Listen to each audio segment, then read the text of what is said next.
fucking rowdy. But, I'm drunk already, is that okay? Anybody else drunk yet? Catch it up. Why not? I'm trying to get drunk. I love to drink. Anybody else here like love to drink? Not just like it, love it. I don't drink a little too much, but that's okay. I'm from the Midwest. This is what we do. I'm a trained fucking professional. Everything is fine.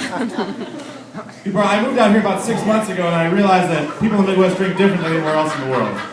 Like, way different. They just got that one. It's the slow crowd. We keep them in the back. That's the handicap section.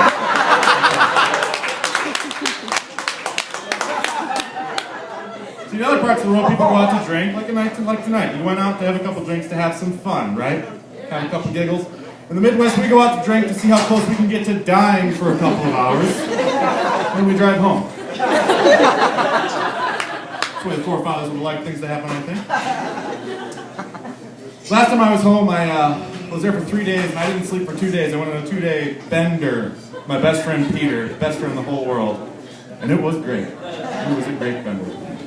But, you know, let's clarify something real quick, too. When I say bender, somebody the other day was like, I've been on a bender for like 2 weeks, man, I need to slow down. Like, you haven't slept for 2 weeks? I'm like, no, I just drank every day for 2 weeks. If that's what a bender is, you're looking at Cal Ripken fucking Jr. right here. I show up to play every day, no matter what. I'll bat lead off, I don't care. We're going on a 2-day real bender. And by the end of it, we're going to breakfast. And have you ever been so drunk you couldn't walk, so you had to drive?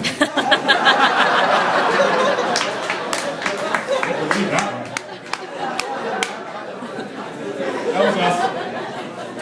Driving to breakfast. It's like 10:30 in the morning. Look over my best friend in the whole world, Peter. He's driving. And he's got one hand over one of his eyes. And I look back straight ahead and say, that's good. In case you're sitting there wondering why he had his hand over his eye, he had his hand over his eye because he didn't want to have double vision. Not only did I not have to ask him like I knew right away, I was genuinely fucking relieved he had his hand over his eye. I was being safe. He cares about my safety. Number one rule to a bender, guys. Safety first. Oh. I shouldn't sell out the whole Midwest. Not everybody in the Midwest drinks like that, obviously. It's, you know, I'm extrapolating here. Most of the Midwest is really just a boring fucking place. But where I'm from specifically, we drink a lot from Rockford, Illinois. Woo! People I brought to the fucking show. Right over there, guys. Rockford, Illinois is a weird place to grow up. We got Forbes magazine gave us the 8th worst city in the country this year, which we're real psyched about. It's a big step up from #1. You know, doing something right. Growing up there, you see all sorts of weird shit. It's a different kind of culture in Rockford, Illinois. You know, I've been all over the world. I've been fortunate enough to travel, see lots of amazing things, meet amazing people. But only in Rockford, Illinois, will you see a sign for a Chuck E. Cheese right across from the street for a sign for a fucking strip club, man. Interesting fucking culture there. Can't get enough of it. Funnily enough, they wanted them to take down the sign, so they did. They took down the sign for the Chuck E. Cheese. A Batman villain runs my hometown. There's no other way around it.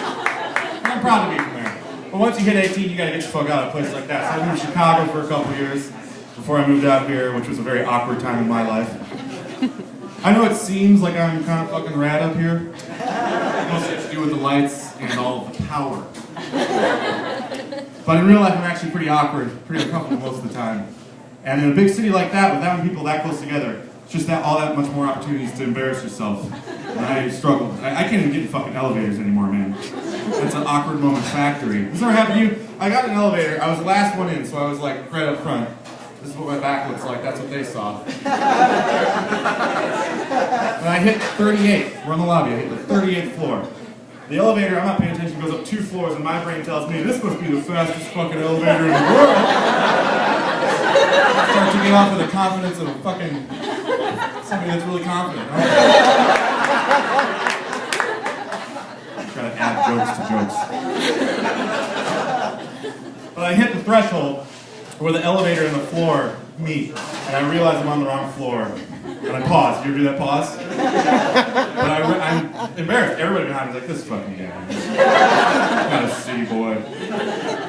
And I didn't know what to do. I kind of thought maybe I'd get back in the elevator, and I said, fuck, I just committed to the lie. It's my floor now, guys. I work here. around, hit the button, door was open, same fucking people. So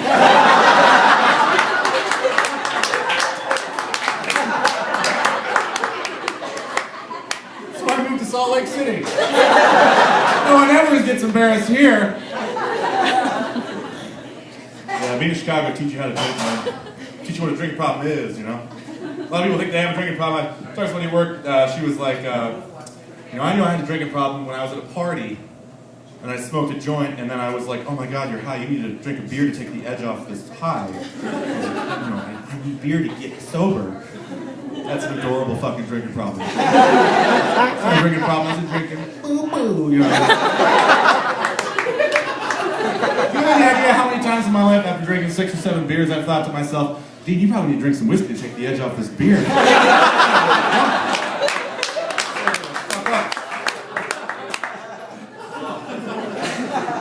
Thanks for all the enabling, guys. I appreciate it. Where was I going? Oh!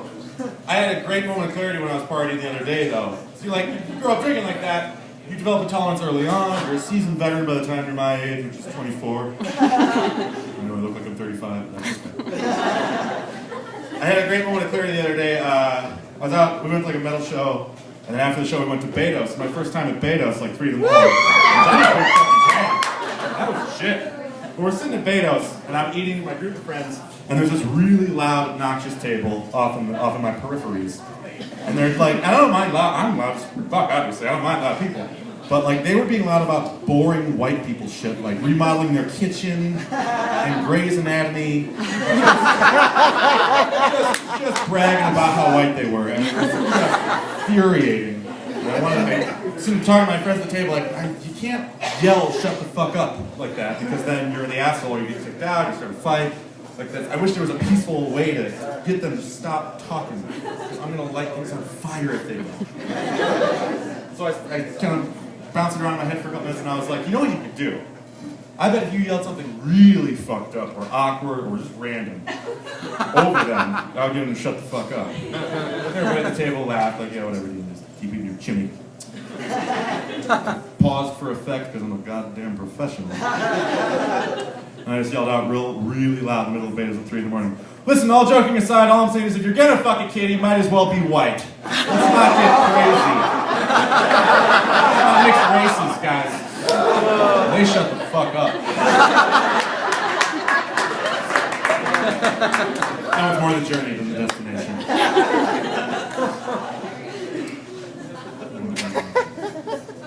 So that was a great moment in partying in my life, but I've had a lot of bad ones.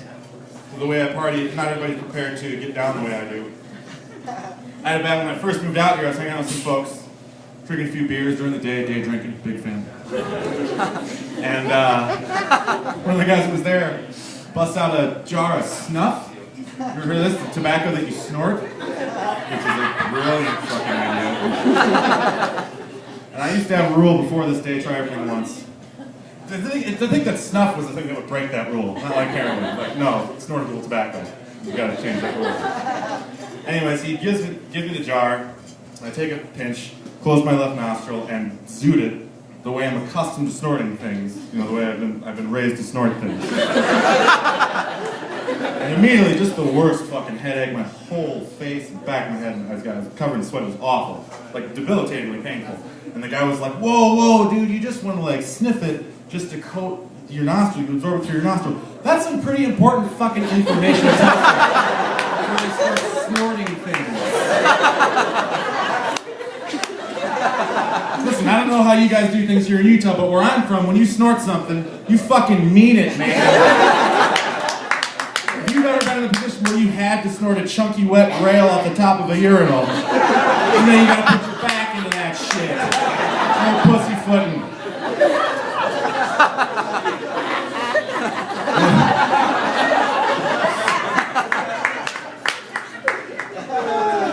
Big applause break there. What's fucked up about that joke? I just realized I'm pretty sure that's going to end up becoming my like version of "You Might Be a Redneck." You ever snorted something with the consistency of cottage cheese? You might be a good friend of mine. Dude, you guys are fucking awesome. You really are. Give yourselves a goddamn hand. It's been amazing. Real quick, I just want to thank Christopher Stevens so much for putting me on this show. It means a lot to me. And just this room in general. This was really fucking awesome. I really appreciate everybody for coming out.